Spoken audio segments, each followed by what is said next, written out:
하얀 눈이 쌓이는 원리, 겨울철 날씨의 과학적 해석. 안녕하세요 여러분. 겨울철 하얀 눈이 쌓이는 모습 정말 아름답죠? 그런데 그 하얀 눈이 왜 이렇게 내리고 어떻게 쌓이는지 궁금하신 적 없으셨나요? 오늘은 겨울 날씨의 비밀을 풀어보는 시간을 가져보겠습니다. 눈이 어떻게 내리는지, 왜 하얀색인지, 그리고 눈이 쌓이는 원리에 대해 과학적으로 알아볼게요. 자, 그럼 시작합니다. 첫 번째, 눈이 내리기 위한 조건.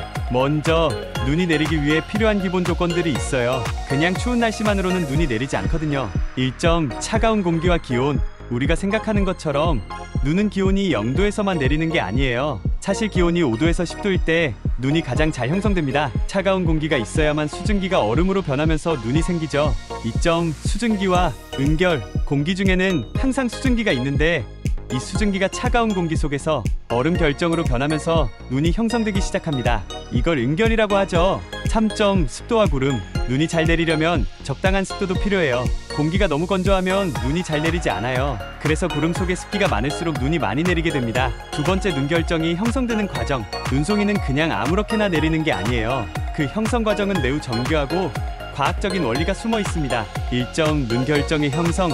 눈은 처음에는 작은 얼음 결정에서 시작돼요.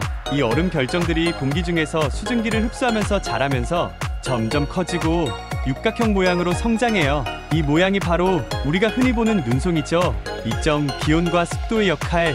기온이 낮을수록 눈송이가 뾰족하고 뚜렷한 모양을 가지게 되고, 습도가 높으면 눈송이가 더 둥글고 부드러운 형태로 자라납니다. 3점, 눈송이의 다양성. 눈송이는 매번 같은 모양이 아닙니다. 기온, 습도, 바람의 방향에 따라 모두 달라지기 때문에 모든 눈송이는 서로 다르게 생겨요. 정말 신기하죠? 세 번째, 눈은 왜 하얀색일까요? 눈송이가 하얗게 보이는 이유, 다들 궁금하셨죠? 이건 바로 빛의 산란 때문인데요. 1점, 빛의 산란. 눈송이는 수많은 작은 얼음 결정들이 모여 있잖아요. 이 얼음 결정들이 빛을 여러 방향으로 흩뿌리면서 빛을 산란시킵니다. 그래서 우리가 볼 때 눈송이는 하얗게 보이는 거죠. 2점, 빛의 반사. 눈은 거의 모든 빛을 반사합니다. 색이 없고 순수한 빛만 반사하기 때문에 하얗게 보이게 되는 거죠. 네 번째, 눈이 쌓이는 원리.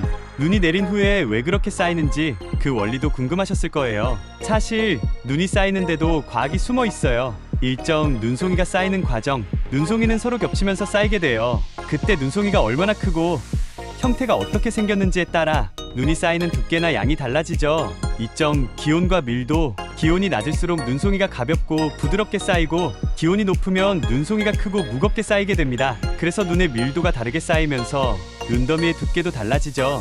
3점, 바람의 역할. 바람은 눈이 쌓이는 방향을 결정해요. 바람이 강하면 눈이 한쪽으로 몰려서 눈더미가 더 크게 쌓입니다. 다섯 번째, 눈이 주는 환경적 영향.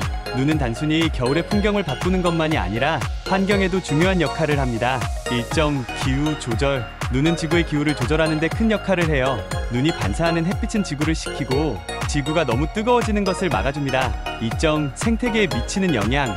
눈은 동물들에게도 중요한 역할을 해요. 특히 눈은 땅을 덮어서 겨울 동안 차가운 기온으로부터 보호하고 식물에게도 좋은 환경을 만들어줍니다. 3점, 교통과 경제적 영향. 눈은 물론 교통에 영향을 미칩니다. 도로가 미끄러워지고 사고가 나기도 하죠. 이로 인해 경제적인 피해가 발생할 수 있으니 눈 치우는 일도 중요한 일이에요. 결론, 눈의 과학, 자연의 아름다움. 오늘은 눈이 어떻게 내리고 왜 하얀색을 띠며 어떻게 쌓이는지 과학적으로 배워봤습니다. 눈은 단순히 겨울의 장식이 아니에요. 자연에서 일어나는 신비로운 과학적 현상이죠. 다음 겨울에는 눈을 볼 때마다 그 과학적인 원리를 떠올리며 더욱 흥미롭게 즐기실 수 있을 거예요.